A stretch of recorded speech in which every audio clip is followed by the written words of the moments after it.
Our world changed forever in 1954, but no one is talking about it. What if the leaders of our planet made a deal with beings not from this Earth? A secret treaty signed beneath the desert, an agreement that traded human lives for alien technology. Could this be the true beginning of the UFO era? Stick with me to uncover the Alien Treaty of 1954, the secret agreement that changed everything. Please like, share, and subscribe to our channel for more strange and shocking stories like this. In the shadowy corners of history, there are stories that refuse to die. Whispers of a meeting between President Douglas Winfield and beings from another world. A night in February 1954, when the presidential jet reportedly vanished from public record for several hours. President Winfield had a dental emergency while vacationing in the California desert. But many believe something far more bizarre happened that night, a cosmic negotiation between mankind and extraterrestrial visitors. They call it the Greada Treaty, or more famously, the Alien Treaty of 1954. It was February 20th, 1954. President Winfield was on a supposed vacation in California. Suddenly, he disappeared. Reporters panicked. Rumors spread that he had died. Churches even began preparing national prayers. But within hours, he reappeared smiling, claiming he had broken a tooth and visited a dentist at a nearby base. Yet, there was no record of any dental emergency that night. Instead, strange lights were reported in the skies above Ravenwood Airfield. Witnesses described glowing discs hovering silently, then vanishing at impossible speeds. Was this really a coincidence? Or was the president meeting someone, or something, not of this world? According to several whistleblowers, retired intelligence agents, and even former military insiders, Winfield was indeed taken to Ravenwood Airfield under top-secret conditions. There, inside a hangar guarded by armed troops, a group of humanoid visitors awaited him. They were described as Nordic-looking beings, tall, pale, with piercing blue eyes and flowing blonde hair. They spoke perfect English, but not with their mouths. Their words echoed directly in the minds of those present. They called themselves the Etherians. They came, they said, in peace, but with a warning. Humanity was playing with forces it did not understand: nuclear weapons, environmental destruction, and greed. They offered to help guide us, to share technology that could heal our world. But there was one condition. We had to disarm all nuclear weapons. For President Winfield, the offer must have been tempting, yet terrifying. The world was in the middle of the Cold War. The nuclear arms race was at its peak. Could his nation really give up its atomic weapons, even for peace? Winfield refused. And according to those same insiders, that's when the Etherians left, warning that another group of aliens would soon make contact, but not for peace. Only months later, they did. Later that same year, Winfield reportedly met with a different race of beings at Falcon Ridge Base in New Mexico. These were not the tall, angelic Etherians. These were the Greys, small gray-skinned creatures with large black eyes and emotionless faces. They introduced themselves as visitors from a dying star system. Their planet, they said, could no longer support life. They needed a place to continue their species, and Earth, with its genetic diversity, was ideal. They offered advanced technology, anti-gravity propulsion, energy systems, and biological insights, in exchange for permission to study humans. The treaty that followed would become one of the most chilling agreements in human history. The alleged Greada Treaty of 1954 outlined the following terms. 1. The government would allow the Greys to secretly abduct a limited number of humans for biological study. 2. The abductees would not be physically harmed and would have no memory of the event. 3.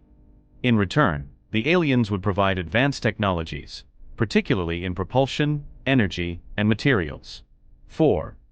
Both sides would keep the existence of the other secret from the general public. And so, the deal was made.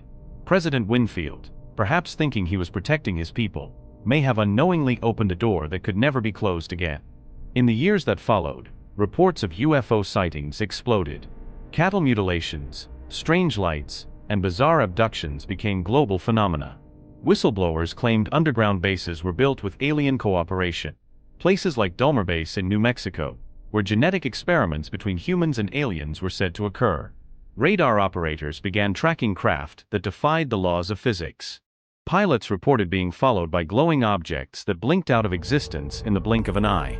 And behind closed doors, secret government projects, Majestic Division 12, Project Greylight, and others, began investigating and covering up these events. Was this the technological exchange the treaty promised? Some researchers believe that many of our modern breakthroughs came directly from alien technology recovered or gifted during this period. In the decades after 1954, humanity suddenly leaped forward. Microchips, fiber optics, laser technology, night vision, stealth aircraft. Could all of this have come from reverse engineering alien devices?